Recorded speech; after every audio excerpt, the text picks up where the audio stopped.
Welcome back. All right, wrapping up the season previews, and what better way to wrap up the season previews than with the two-time defending Stanley Cup champion Florida Panthers. Florida, an organization that want to make it three in a row and become a dynasty, an official dynasty. If they win a Stanley Cup over the next 2 years, they'd be the first official dynasty in the National Hockey League since the Oilers dynasty ended in 1990. And we've heard all of this discussion about, well, you could redefine it and change it, and we could. You don't have to. At any rate, as that word gets tossed around, we'll see whether or not they reach that level this year. And it is tough to foresee them necessarily losing this season, too. Even with Tkachuk, who's going to be starting the season on LTIR, which does solve their cap situation, at least until he returns, for one more year anyways. The salary cap, of course, changes next season.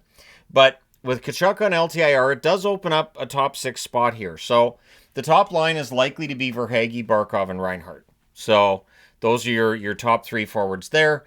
I've put Luostarinen on the second line, even though Puckpedia has Boqvist on the second line. I kind of like Luostarinen there instead, his mobility and his overall creativity over Boqvist, but I understand why you wouldn't want to break up the third line either. So that would mean Luostarinen, Bennett, Rodriguez.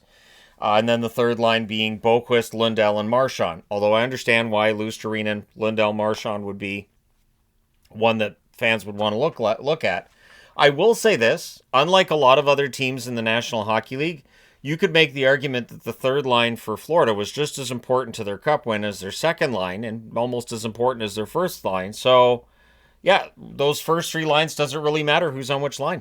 I don't know that it does. Which leaves Greer, Nosek, and I think Samoskevich ends up being the guy who gets that 12th spot in the forward group, which would mean newly signed Luke Cunnin wouldn't necessarily get in. That's where things get interesting for me. That does Greer end up coming out? Does Samoskevich play? Does Cunnin get in the lineup? Does Samoskevich maybe play down the how are you gonna which spot is everybody gonna end up in? Even with Tkachuk on LTIR, there's too many forwards here.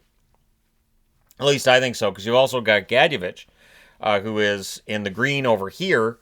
You've got Nolan Foote, Studnicka, Entwistle, Okolyar, Vilmanis, McAllister, Skoog, Steves, I should say, Schwint, and Sachin. So a lot of good depth here in this Florida forward group. I do expect the Charlotte AHL team to have another very good season. Who knows? Maybe they meet Abbotsford again in the Calder Cup final. Florida has an excellent system overall. Now, this forward group is one of the best, I think, forward groups in the league, not only by talent, but by the fact that you can plug and play players at different parts. Like you could put Marchand on the second line, Rodriguez on the third line, vice versa. I don't know that you get a huge difference either way. Both players play the role that they're asked to play by this team. Then you get to the blue line, and this blue line's quite good too. You got Forsling, Ekblad, Mikkola, Jones, Kulikov, and Petrie. And of course, the fact they were able to keep Ekblad, considered a minor miracle. They kept everybody. So there really hasn't been a drop-off. You could say that them not having Tkachuk is a drop-off, but Tkachuk didn't play from the Four Nations right until the end of the season. So, and then he came back for the playoffs. And came back and played in the playoffs injured and probably strained those injuries. And so he finds himself on LTIR after having off-season surgery. But when you look at this blue line, like you've got Petrie and then Balinskis, I wouldn't be surprised if Balinskis ends up being the number 6 and Petrie's the number 7.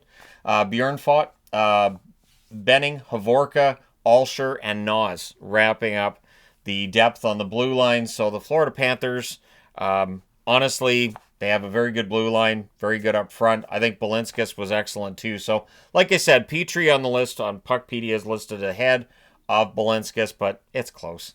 Then you get to the goaltending. Bobrovsky is going to play a bunch. Tarasov is coming off of a rough year. What is it with teams in Florida taking on backups that maybe have had struggles elsewhere? It seems to work out well in Tampa and in Florida as well when they do this. So Tarasov, the number 2, and then that means that Bussy becomes number 3 on their list and Black likely number 4 on the goaltending list. Florida's goaltending, the depth, I do have some questions with. So in the event that something were to happen to Bobrovsky, I think they'd have to go out and find another goaltender. I do. Like if Bobrovsky had a long-term injury of 6 weeks or longer, I think they'd end up going out looking for someone else. Because if you have Tarasov and Bussy as your goaltending tandem, it's and I know that Florida's probably gonna coast a little bit in the regular season like they did last year, but you still want to have the best goaltenders you can have and all that, so we'll see. The MVP for this team, I wrote down Barkov, in part because he is their best all-around forward, and also in part because if I don't, the internet's going to be mad at me. The one to watch, I put Samoskevich down. Samoskevich, I think, has a lot of upside, and while he's listed on my board as fourth line, and he's listed as a healthy scratch by the Puckpedia list, I think Samoskevich could have a fantastic season. With Tkachuk out, it does open up some opportunity for offensively minded players to move up the lineup, and that could mean him. The channel vote is very optimistic. 74% say first or second for Florida, 22% say third or fourth, 1% fifth or sixth, and 3% seventh or eighth, meaning 3% just really don't like Florida and want to see them fail.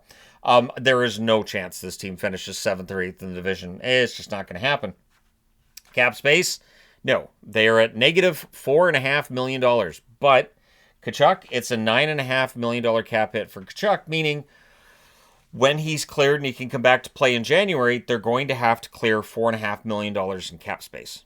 So while they've kept everybody together and everybody's all happy about it at this point, and rightfully so, there is still going to have to be a change. Whatever that's going to look like, Florida's going to have to make a move in January.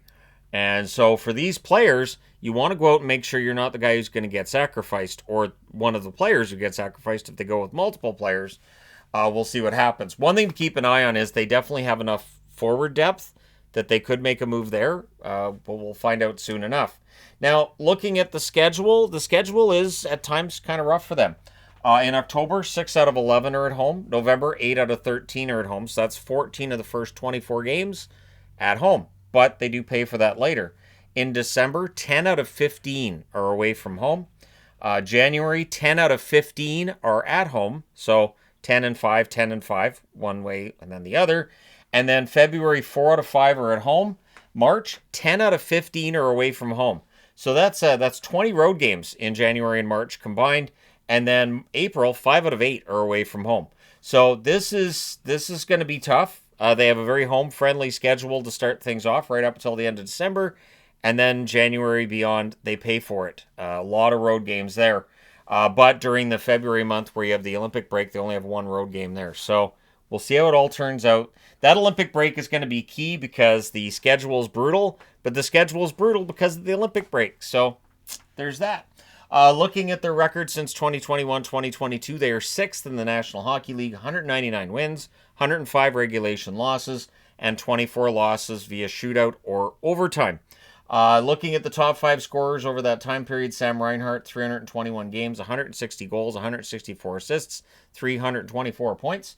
Barkov, 275 games, 105 goals, 212 assists for 317 points.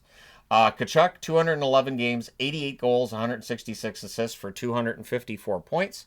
Verhaeghe, 316 games, 120 goals, 133 assists for 253 points. And Bennett rounds out the top 5. One of the players they kept who might have ended up leaving but did not. 279 games, 89 goals, 92 assists for 181 points. For their top prospects, Linus Eriksson is as close as I could find to a top prospect with Florida. One thing with Florida is that with them being so good now for years, their prospect pool is going to thin out. That's just how that works with top teams. Their record this past season, 47-31-4. And honestly, the last month before the playoffs, they were very quiet. So I'm left in a tough position because when I start doing power rankings again, and we're getting towards the end of the season, I'm going to be scared to drop Florida down because I know they coast at the end of the season. I know they don't look great at the end of the season, and they can still turn it on come playoff time. So I don't know how to factor that into a power rankings because usually it's just this team doesn't look good, they're going to drop. This team looks really good, they're going to move up. So that's already something I'm thinking about, and we haven't even got to training camp yet. Their scoring leaders this past season, Sam Reinhart, 79 games, 39 goals, 42 assists for 81 points. He had a ridiculous start to the season, really quieted down after that. One other thing that I thought was interesting was that if you look at Florida's production, especially after Four Nations, it wasn't great. And I remember looking at those numbers in a video I made back in July and thinking, if this was in a Canadian market, they just would have been getting absolutely drilled for this. Canadian media would have been all over them. The fans would have gone crazy. So, yeah, definitely playing down to Florida, I think, has its benefits beyond all the other stuff people talk about. Barkov, 67 games, 20 goals, 51 assists, 71 points. Tkachuk, 52 games played, 22 goals, 35 assists, 57 points. Verhaeghe, 81 games, 20 goals, 33 assists, 53 points. And Bennett wraps things up, 76 games, 25 goals, 26 assists for 51 points. I do expect Bennett to be in that 50-point range again. He turns on his game. He plays his best hockey in the playoffs, and he has always been that kind of player. In the nets, it is Bobrovsky's net, right? 33-19-2 record, 906 save percentage during the regular season, and then during the playoffs, he was amazing. Spencer Knight went 12-8-1 before the trade, 907 save percentage. He's now in Chicago. Vanacek 2-4-1 with an 890 save percentage. Vanacek, I don't believe, played a minute during the playoffs. I'm 99.99999% sure Bobrovsky played every single minute. And I just leave that little bit there, just in case I'm wrong. But I'm pretty sure he played every single minute because it's Bobrovsky. So, of course. Now, looking at the last 5 playoffs, this is a much happier part of the board than it is for most teams. 2021, they lost in the first round in 6 games against Tampa. 2022, they got out of the first round for the first time in a long time, and then lost in the second round against Tampa in 4 straight, and they remembered that. 2023, they went all the way to the final. They lost against Vegas in 5 games. I remember seeing people saying, well, see, they're frauds. Vegas is exposed that they're frauds.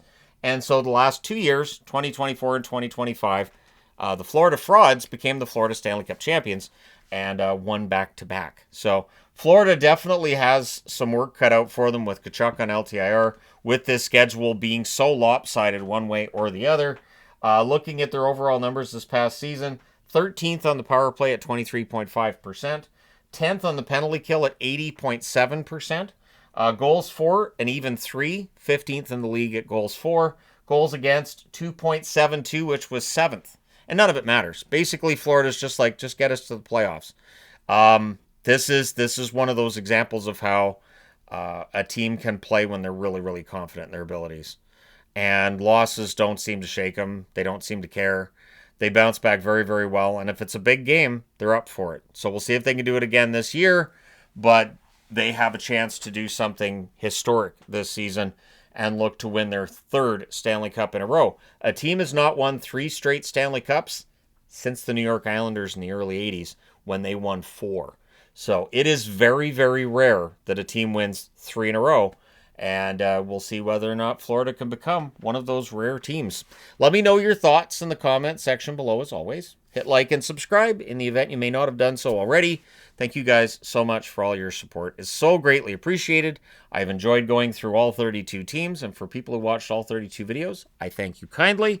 It has done a nice job of passing the time during kind of a stressful time for me here at home, but we're done with this for now. So let me know your thoughts. Hit like and subscribe if you haven't done so already.